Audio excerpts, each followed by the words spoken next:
You can spend your whole life imagining ghosts, worrying about the pathway to the future.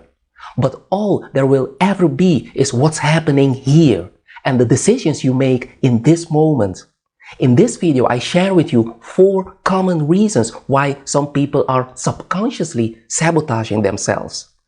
Coming up.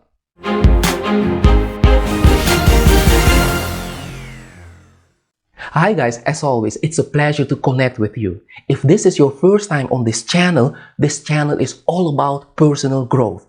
Every week I'm here to serve you with tips and strategies to become the best version of yourself so you can achieve your dreams and live an awesome life. Because you deserve it. Everyone deserves an awesome life. So consider subscribing if you like these kinds of videos below. And hit the bell button so you get a notification every time I post a new video. Let's dive into it. Every one of us is capable of undermining our own goals because we all have an inherent tendency to self-sabotage. To stop sabotaging yourself, you need to figure out your patterns of behavior and then find creative ways to counteract them and form new habits. To moderate your thinking biases, you will need to develop a sophisticated understanding of your own thinking. This is possible with some effort and reflection. Maybe you tend to worry people are angry at you when usually this isn't the case.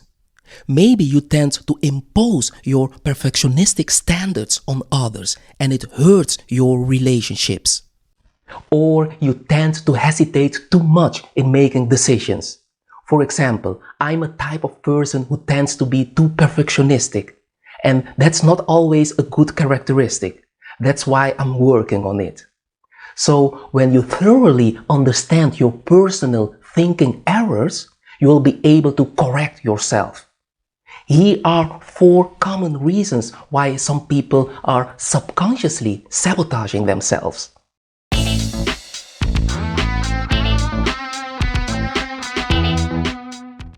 The internal enemy. Every person will land somewhere different on the spectrum of self-perception. From self-loathing to self-confidence to narcissism. Every one of us is divided. Part of us is on our own side, goal-directed and positive. However, part of us, also refers as the anti-self, is against us. The anti-self is an internal enemy residing in our mind. It speaks to us through self-critical, self-denying, or even self-soothing thoughts known as the critical inner voice, the purpose of which is to hold us back and keep us in our place. The voice is shaped by early life experiences, the ways we were viewed and treated growing up.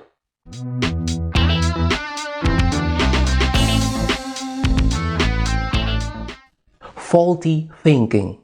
Our brains tend to be wired to cling to the familiar, to overestimate risk, and to avoid trying new approaches.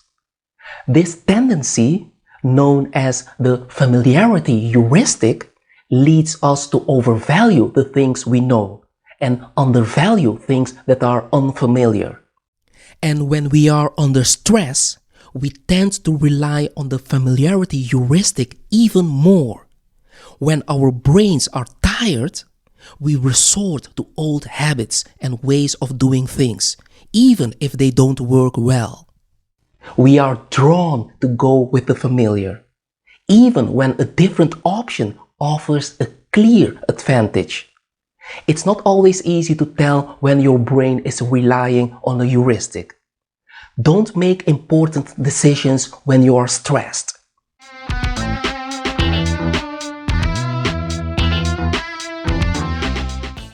Cognitive dissonance. Listen, this is crazy. You feel like you don't deserve to be successful.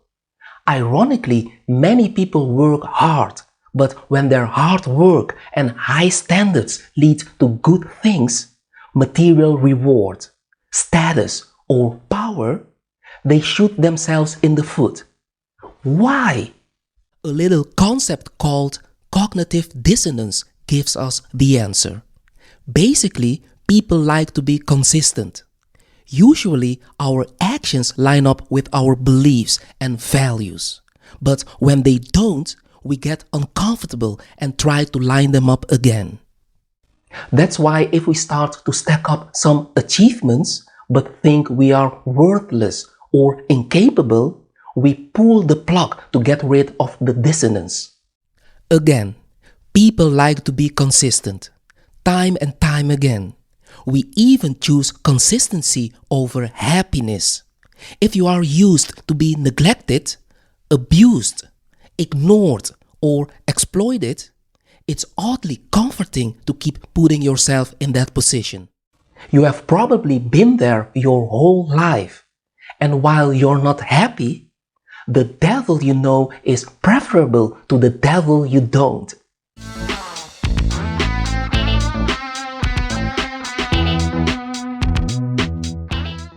You don't trust yourself yet.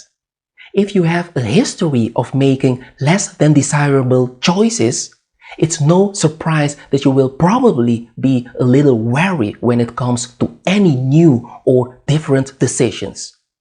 Maybe you have always picked the wrong relationship.